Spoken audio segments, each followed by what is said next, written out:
అదే RTV app వార్తల్ని క్షణాల్లో చదివే అవకాశం ఉంటుంది. ఒక న్యూస్ పేపర్, ఒక టెలివిజన్ ఛానల్ మీ చేతుల్లో ఎప్పుడూ ఉంటాయి. నిన్న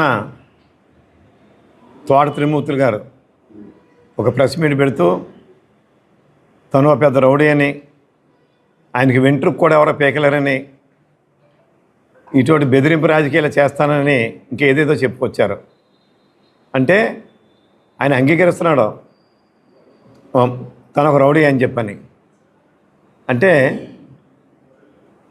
తప్పుడు రాజకీయాలు తప్ప, బెదిరింపు రాజకీయాలు తప్ప, రాజకీయబద్ధంగా డాక్టర్ బాబా సాహెబ్ అంబేద్కర్ గారి యొక్క రాజ్యాంగ ప్రకారంగా ఆయన వెళ్ళటానికి ఇష్టపడట్లేదు.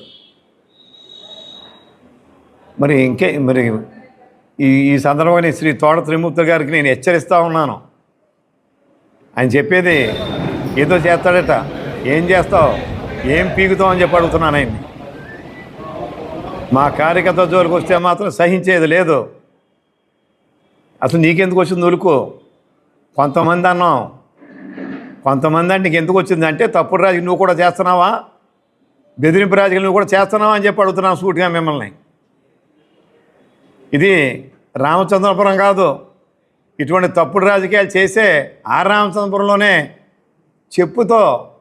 చెప్పుతో కొట్టించుకొని పారిపోయి వచ్చినటువంటి మహానుభావుడు నువ్వు. ఇక్కడికి అంతటి ఘన చరిత్ర మీకు ఉంది.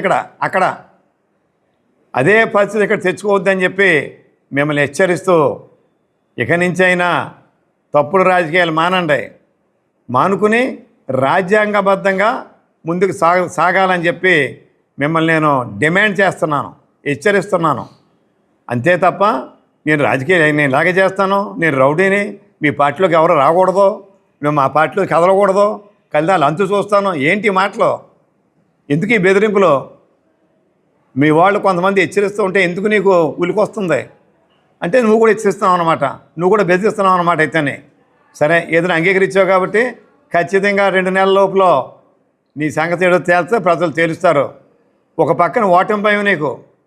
ఆ ఓటమి భయం లేకపోతే సొంత తోబుట్టుని ముమ్మడివారం నుంచి సోమేశ్వరంలో ఓటర్గా ఎందుకు జాయిన్ చేయడానికి ప్రయత్నించావు అయ్యా?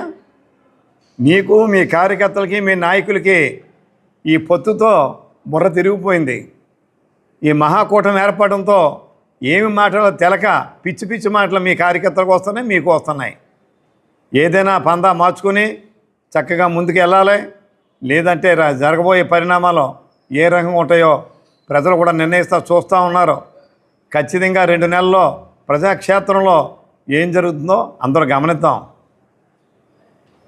మరిన్ని వీడియోస్ కోసం ఛానల్ ని సబ్స్క్రైబ్ చేయండి. లేటెస్ట్ అప్డేట్స్ కోసం వాట్సాప్ ఛానల్ ని ఫాలో చేయండి. అండ్ లింక్ డిస్క్రిప్షన్ లో ఉంది.